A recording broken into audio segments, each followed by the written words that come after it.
Hi guys, Ali Duzette here, reporting from my hotel room in Oklahoma. I cannot even wait to tell you about all of the cool stuff that's going on here, but I have to because it is like slam packed over here, and I think I contractually cannot tell you what is actually happening yet, but it is happening, and so just keep an eye out because I'll let you know when it all comes to fruition. I have just a few minutes before I have to go report for the next thing, but today I have really, really excellent news. Magnetic Femininity, my newest book, is I mean, it's been out for a little while. Let's see, I just saw it. But anyways, since like November, December. But look at this right there. Chicka chow. It's the audio version. Look at that. Oh my goodness. And so it's finally here. You can get it. I'm so excited for you to be able to listen to it. And I wanted to warn you really fast. Um, First off, we are going to talk about the eclipse, but I wanted to warn you with this book that in my Facebook group for this book, what I'm finding is that a lot of people are listening to the audio on double speed and they are missing massive concepts. Like they are like not, they're like missing the point completely and like missing key words. And so if you only get the audio version, if you start feeling triggered, if you start feeling like this doesn't sound right, it probably isn't right. And I'm going to recommend that you go back, slow down, listen carefully. I recommend this book is a triggery book. I'm going to recommend like going in with a prayer in your heart and ask God to help you get what you need to get out of it and to hear it accurately from the spirit in which it was intended. Because yeah, I'm like a little not thrilled about some of the misunderstandings that have been coming up from listening on double speed. And like, can we agree listening to a triggery concept on double speed, your brain is like, poo, poo, poo, and it's just going to block you from getting what you need to get out of it. Okay, so let's talk about feminine energy and this eclipse. We kind of have talked about this a little bit recently, but I want to go back to Matthew 12 and talk about the Queen of the South. Okay, so everybody's talking about the sign of Jonah in the context of this eclipse, but immediately after Jonah, Jesus talks about the Queen of the South, the Queen of Sheba, okay? The Queen of the South will rise at the judgment with this generation and condemn it, for she came from the ends of the earth to listen to Solomon's wisdom, and now something greater than Solomon is here. So I've been really considering what the heck does this mean? What does it mean in the context of this eclipse? Okay, so again, in the context of this eclipse, we're talking about how the wicked and adulterous generation asks for a sign, but none will be given it except the sign of the prophet Jonah. And it looks like this upcoming eclipse on April the 8th may be a type of sign of the prophet Jonah, right? And again, I've done a bunch of videos on that. Go watch those videos. But here Jesus is talking about how the men, okay, so Jonah was 3 days and 3 nights in the belly of a huge fish, so will the Son of Man be 3 days and 3 nights in the heart of the earth? And I had previously been talking about how maybe we are all called to be a type of Jonah, where we're called to die to our old patterns and ways of living so that we can be reborn into a new creature, you know? Jesus goes on to say, the men of Nineveh will stand up at the judgment with this generation and condemn it, for they repented at the preaching of Jonah. And then the Queen of the South, the Queen of Sheba, will rise at the judgment with this generation and condemn it, for she came from the ends of the earth to listen to Solomon's wisdom, and now something greater than Solomon is here. I've just been looking at that and thinking like how like weird and interesting that Jesus has this like masculine feminine dynamic going on here. He's talking about Jonah and the men of Nineveh, and then he talks about the Queen of Sheba. And I haven't super known what to make of it, but um but that the queen of the South will rise at the judgment of this generation and condemn it, for she came from the ends of the earth to listen to Solomon's wisdom. If we are all called to be a type of Jonah, dying to our old patterns, the old parts of ourselves that we're reenacting things that are not in alignment with what we're supposed to be doing and like with our commandments from our creator and stuff, then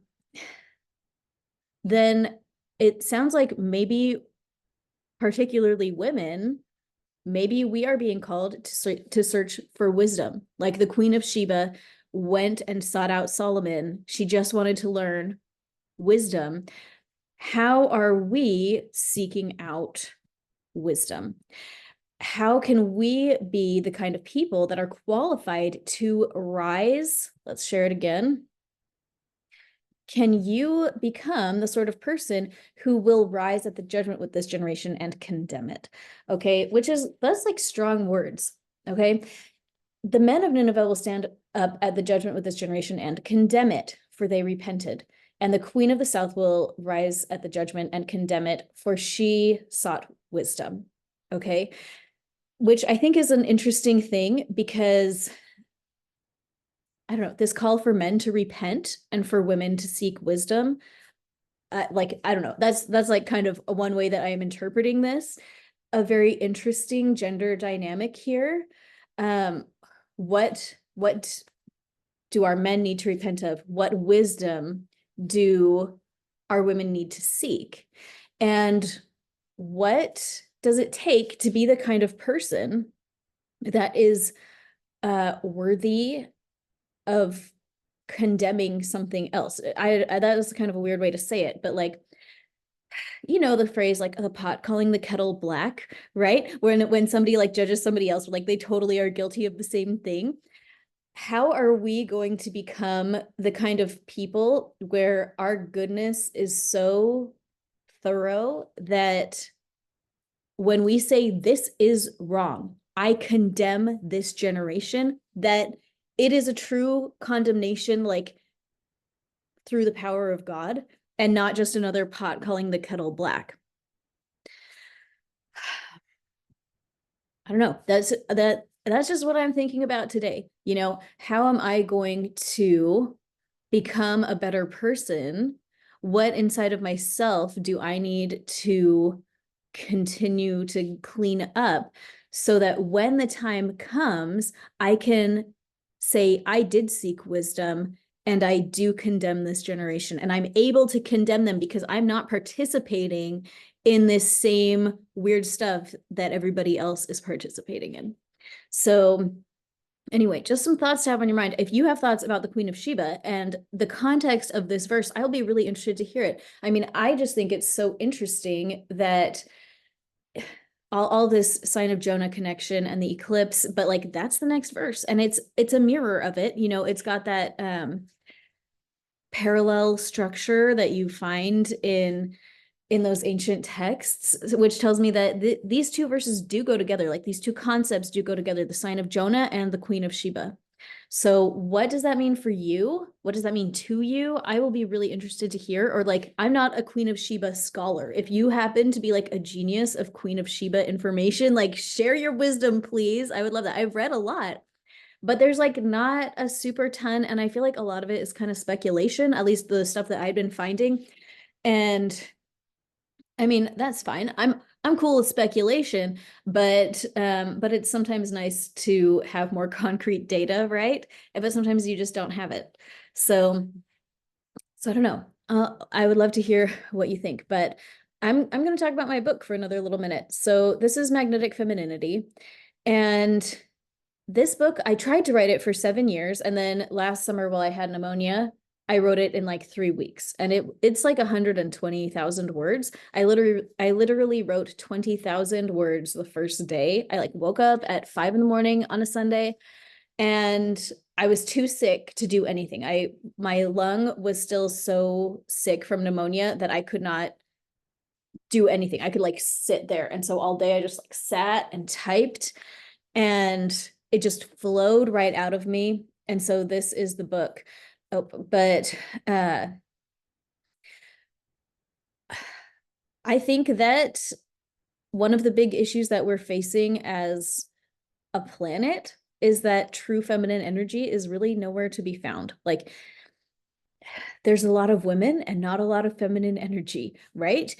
And part of the tricky thing is that feminine energy is a little bit hidden. It's not obvious. And the power of it is especially not obvious.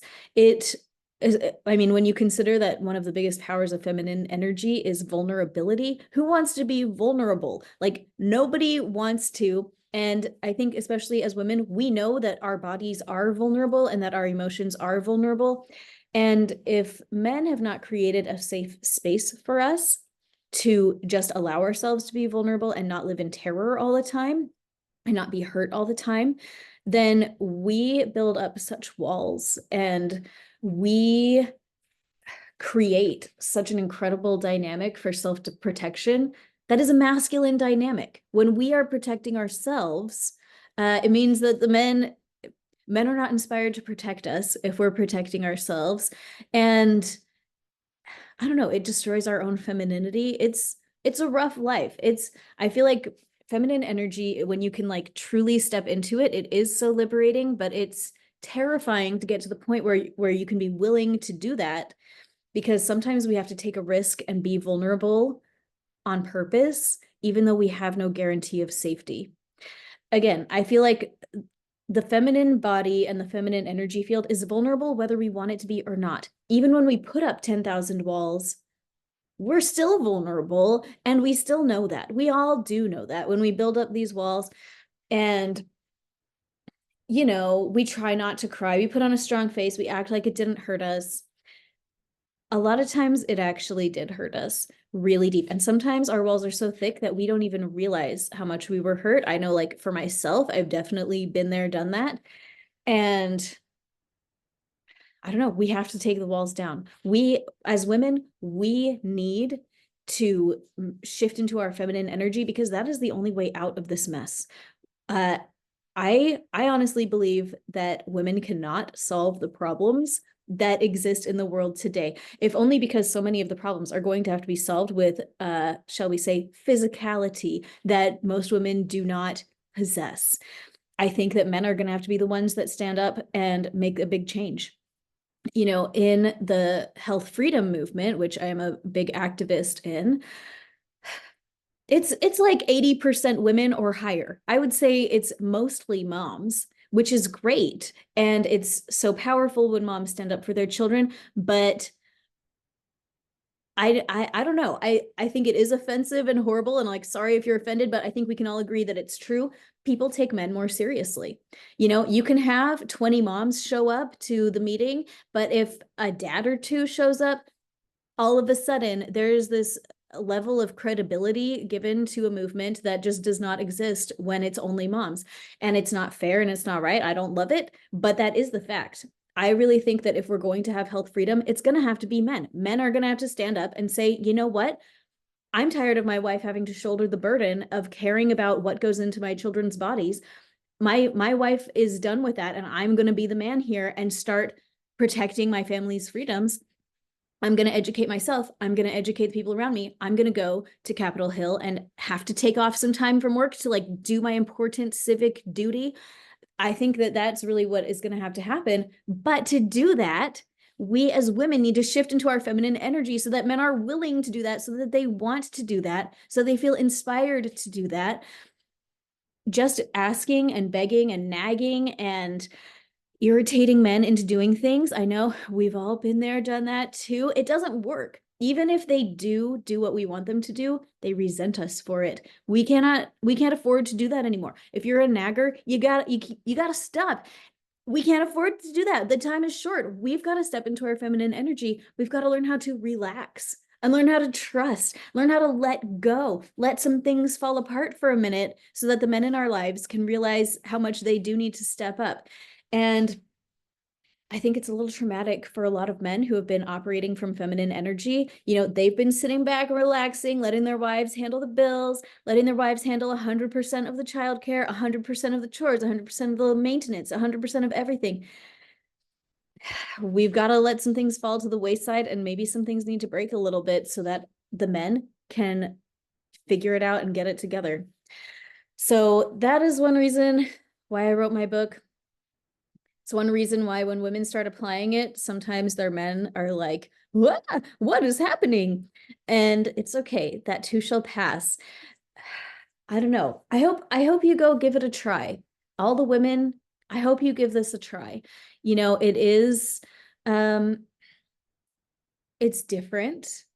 I wrote this after reading every book on feminine energy I could find and hating them all and feeling like they weren't really right.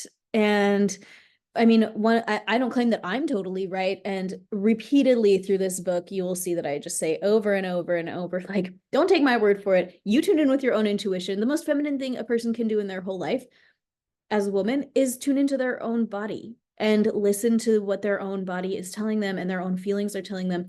And if you're reading a section of that book and you're like, my feelings don't feel good about this, and I think it's not, this is not right for me, then I agree with you and it's not right for you. Like, there is no reason to fight with me about this. Like, I feel like this has a lot of different perspectives that you're not going to find anywhere else on feminine energy.